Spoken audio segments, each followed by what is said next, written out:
Hello everybody, Elite Drillman here. Today we're going to be talking about the brand new episode 20, and guys, holy absolute crap. This episode was the most unbelievable episode ever. Guys, if you like Skibidi Toilet Multiverse, make sure to subscribe to my channel, hit that notification bell, join the Discord, clap that like button like a clapped drill woman. And guys, if today's going to be one of the craziest videos, it might be one of my longest because there's so much to talk about. And guys, without further ado, let's get into the video. We first start off by seeing how this cameraman's tablet says TSM coming, meaning Titan Speaker Man is coming. We see all these Skibidi toilets surrounding Big Ben and how they have strapped a giant bomb to it, and some sort of giant flying ship is flying behind them. And we can see all of the Skibidi toilets contributing in one way or another. Some of them are blow-torching the bomb to it, surrounding it, and protecting it. And also, we can see that Big Ben is in pretty bad shape. And already, we can even see the beautiful goddess drill woman in the corner of the screen, along with the normal clock man. We look to him and he starts pointing to it, as we can see how one of the Skibidis ends up dropping some of the support beams, and the other Skibidi toilet's like, "You idiot! You were supposed to not," and then they start hearing a loud noise, ending up being the Titan Speaker Man, as we're about to see right here. He starts flying in to try and destroy them, and we see the Alliance members looking at each other like, "You know what to do, bro." And we see the large speaker man looking at his friend as he knows he's about to use it. The large speaker man uses it to free his powers to freeze time while the Titan speaker man lands down, and he says, "You only have a limited amount of time." He says, understood. And we see the giant speaker man, now he's about to encounter the magnet Skibidi toilet, and we can see that he's visibly shocked, like, "No!" And he unfreezes time because he has one of the bracelets, and he disrupts the he disrupts the big clock man's head. And then we see how the drill woman, oh wow, she is so beautiful, come over and try to help him, and we can see that the speaker man does indeed end up helping the end up killing the magnet Skibidi toilet once and for all. But like I was saying, the big speaker man takes care of it. But as this happens, we see the Titan Speaker Man being shot directly in the neck of his head with a humongous bullet the size of his hand, and we see that he's fallen to the ground, because that must have hurt him like hell. After that, we see how we can see two brand new Skibidi toilets, as we're about to see, one with the giant shotgun, and we can see the beautiful goddess drill woman again, obviously. And the Titan Speaker Man gets back up, but we see the second Skibidi toilet with these giant rockets and these giant chainsaws as he comes out with a giant shield. They both have these weird masks on. If you guys know what these masks are, please put it in the comments. I can't remember the name. Opera masks, I think, is what they are. After they land, we see how this one shoots a lot of his rockets right at the Titan Speaker Man, and we can even see the big Speaker Man is visibly shocked by this as he puts it on his head. After this, we see how he gets back up, but not without injury. As he gets back up, I mean, God, the man took so much injury that one of his speakers on his head and a couple more speakers visibly broke. The man is a definition of a Giga Chad. How he survived this is unbelievable. But either way, the Giga Chad gets back up, but right as soon as he does, something sad happens. He gets out his axe, and as this happens, he starts swinging at it, but the shield completely blocks this, meaning this metal is stronger than the normal scientist's head. And as this happens, we can see how the Titan Speaker Man perfectly, with accuracy, slices off one of the Skibidi Toilet Mutant's masks, and we can see his ugly face with no nose and shriveled up skin. Then we can see the normal Alliance members who are being cornered by normal Skibidi rockets as they're about to be killed. One of the normal cameraman agents taps Drillman on the shoulder and signals that there is a Skibidi Toilet Mutant over there, and then he's holding a remote that says start boom and stop boom. There's like I said before, the bomb on the Big Ben starts. The reason I think that the clocks need Big Ben is because I think it's one of the main fuel sources of their powers, where it draws in power and gives it to them. But as this happens, he hits start boom, and the counter starts down from 1 minute and 20 seconds, and the excuse me, and the clock agent shoves the drill woman to say, "Go! You need to save our timeline, or our power, rather." And this ends up being one of the biggest chase scenes in the video. As she's chasing after this mutant, it looks so beautiful. God, I wish I was right there with her. But as the mutant is running, we can see how they're both climbing, and they're really strong. But what ends up happening is they both break through this glass, and he does a barrel roll while she just jumps in full force without having to do a barrel roll. But as she finally jumps on the Skibidi Toilet, God, why didn't she jump on me again? She finally gives one big, giant blow slap to his ugly face with a giant punch. She grabs the remote, and she stops the boom, but then unknowingly it starts speeding up, and we can clearly see that it was a fake. It's alright, Drillman, you didn't know. It actually says faster as the bomb starts going even faster instead of stopping it. We can see everybody fighting, and we can even see how the big clockman might have sacrificed himself for this. I don't know if he did. He might have powered down because of how much energy he used.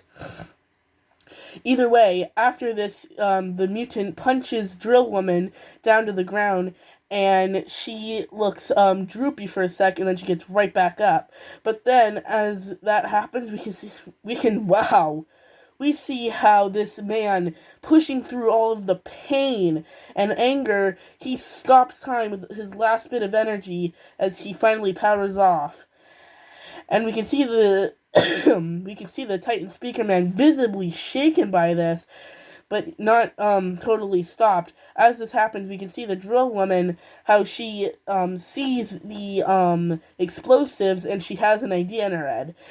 Titan Speaker Man rips out the explosion before it can explode, but not just even a second later, he gets a chain around his entire throat and is chained down to the ground with a big thump by the Skibidi Toilet mutants, and then we can see how the Drill Woman barely escapes, and she's sadly missing one of her drill arms from her left. It's alright, I'm pretty sure she can repair those drills. If I'm wrong, then she'll just be without one drill. As this is happening, we hear something that sounds like the Titan Drill Man, but we don't think that that's actually him. But oh my god, holy frack, this man got the Devil Bull upgrade, because my god, this man is bigger than any Titan. Introducing the God Bull Titan Drill Man.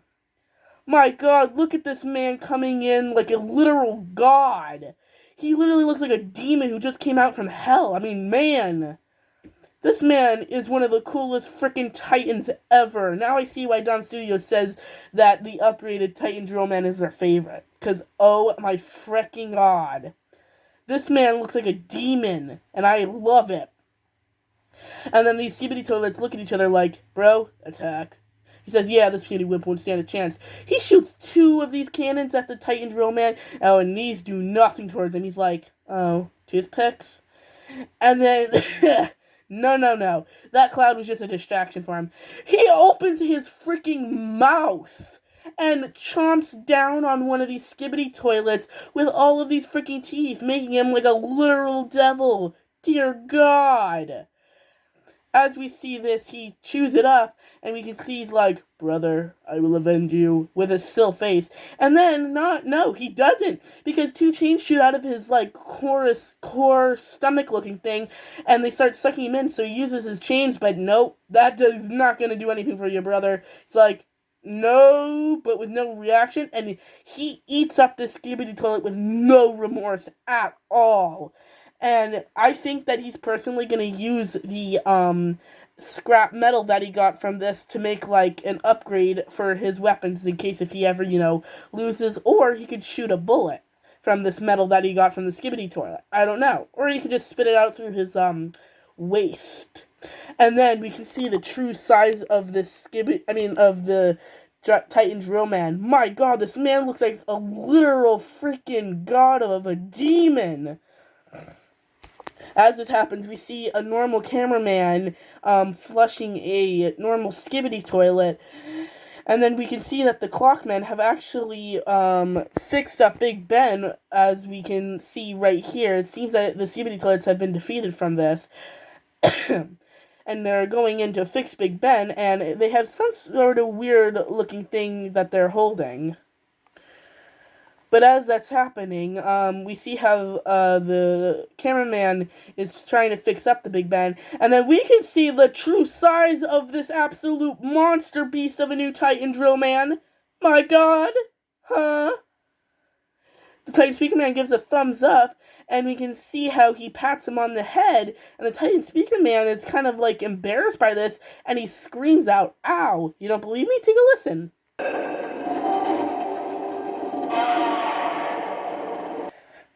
After this, the Titan Speaker Man flies off of embarrassment, probably, and we probably haven't even seen all the true powers of the Titan Drill Man yet, just like in the first episode where we saw the Titan. After this, we see how we're in a different base now. We see that we're clearly in the Skibidi toilet base after the scientist Skibidi toilet appears in the base. As with his destroyed body, he finally powers down somehow, and then his giant speaker opens to reveal that this is where the real scientist was hiding. This is probably an interesting theory of where he was hiding, and after this happens, we can see how he's confronted by two Skibidi toilet agents who are speaking gibberish to him, probably saying, "How was your mission, sir? Was it successful?" "No, they destroyed it, you idiots. Now I need a new body." That's probably how it went. He said, "Sir, you're going to keep losing." And he says, and he walks off, and they both look at each other. After this, we can go through, like I said in my other episode, 69 part 1, I think it was, part 1. How they're walking through the Skibidi toilet cells, although this time it's Skibidi toilets walking on Skibidi toilets. We can clearly see that this one is the Momo toilet, I believe, from what it looks like, although the Momo toilet now has a brand new iron metal mask on to contain its head, I guess. This one is some sort of giant tentacle monster Skibidi toilet, and then that's all we saw from this one.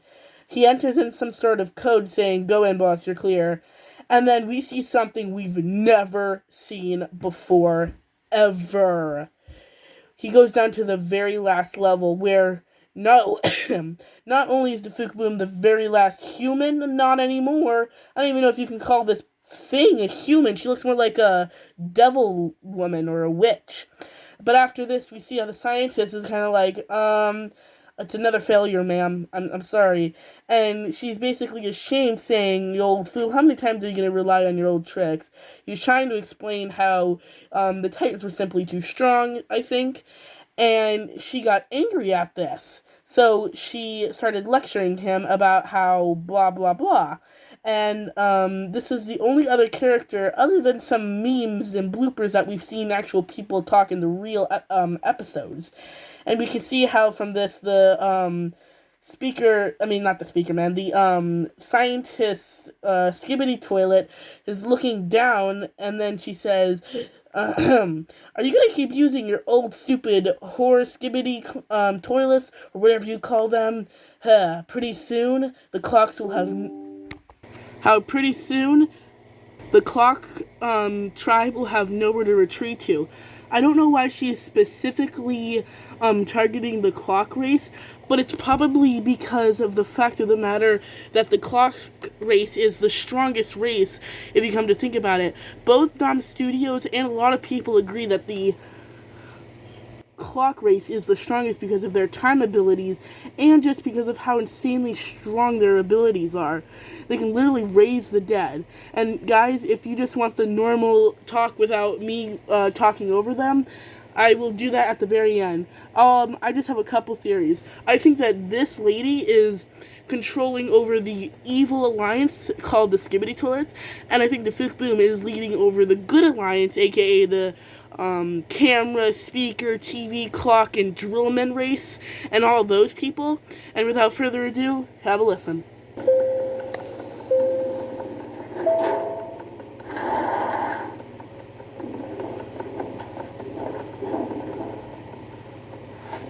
You won't get tired of losing, old man, will you? Silence!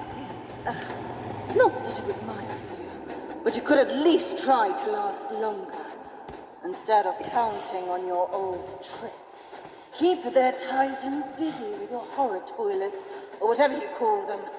Soon there will be no place for them to retreat or upgrade. Clocks will fall. Why she's specifically hunting the clocks, I just said, but it's still a mystery of who she really is and what her purpose is in the Alliance, because she clearly hates the Skibidi Toilets, and more specifically the scientists. But guys, if you like this video, be sure to subscribe to my channel. Pay your respects to the goddamn amazing brand new demon-like drill man titan. And guys, if you like my videos, hit that notification bell, subscribe to my channel, join the Discord, clap that like button like I clap Elite Drill Woman. And guys, if you like my videos, do all the good stuff, and yeah. Elite Drillman out. Have a wonderful New Year's Eve. Merry Christmas, you guys.